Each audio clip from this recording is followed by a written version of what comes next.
2024 সালে July August গণঅভ্যুত্থানের সময় হঠাৎ বন্ধ করা হতো ইন্টারনেট সেবা।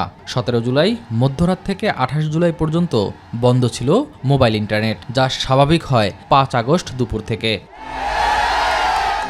আন্দোলন চলাকালে ইন্টারনেট বন্ধ এবং হত্যাকাণ্ডে উপদেশ দেয়া সহ মানবতা বিরোধী অপরাধের অভিযোগ আনা হয় সাবেক প্রধানমন্ত্রী শেখ হাসিনার তথ্য ও যোগাযোগ প্রযুক্তি উপদেষ্টা সজীব ওয়াজেদ জয় এবং সাবেক তথ্য ও যোগাযোগ প্রযুক্তি প্রতিমন্ত্রী জুনাইদ আহমেদ পলকের বিরুদ্ধে।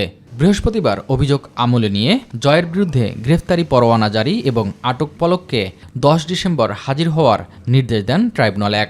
জুলাই গণঅভ্যুত্থান চলাকালে যে লেথাল উইপন অর্থাৎ মারণাস্ত্র ব্যবহার করে আন্দোলনরত ছাত্র জনতাকে হত্যার নির্দেশ তৎকালীন প্রধানমন্ত্রী দিয়েছিলেন, সেই হত্যার নির্দেশ কার্যকর করার জন্য সজীব ওয়াজেদ জয়ের পরামর্শে তৎকালীন আইসিটি প্রতিমন্ত্রী জুনাইদ আহমেদ পলক ইন্টারনেট পরিষেবা প্রথমে স্লো করে দেন, এরপরে সম্পূর্ণরূপে বন্ধ করে হত্যা এবং নির্যাতনের তথ্য আড়াল করে এই হত্যাযজ্ঞ পরিচালনায় সহায়তা এবং সম্পৃক্ততা থেকেছে। জুলাই হত্যাকাণ্ড কার্যকরে নির্দেশনা সহ মানবতা বিরোধী অপরাধের আরেকটি মামলায় সালমান এফ রহমান ও আনিসুল হকের বিরুদ্ধেও অভিযোগ আমলে নিয়েছেন ট্রাইব্যুনাল।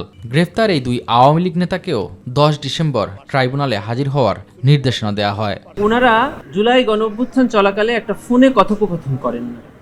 এই কথোপকথনের এক পর্যায়ে ওনারা বলেন যে কারফিউ চলা অবস্থায় এদেরকে মানে আন্দোলনকারী ছাত্র জনতাদেরকে শেষ করে দিতে হবে। 19 তারিখে ওনাদের এই বক্তব্যের প্রেক্ষিতে 20 তারিখ এবং তার পরবর্তীতে ঢাকা শহর সহ দেশের বিভিন্ন স্থানে ছাত্র জনতাকে নির্বিচারে গুলি করে হত্যা করা হয়। এদিকে জুলাই আগস্টে রামপুরায় 28 জনকে হত্যা মামলায় অভিযোগ গঠনের উপর প্রসিকিউশনের বক্তব্য শেষ হয়েছে।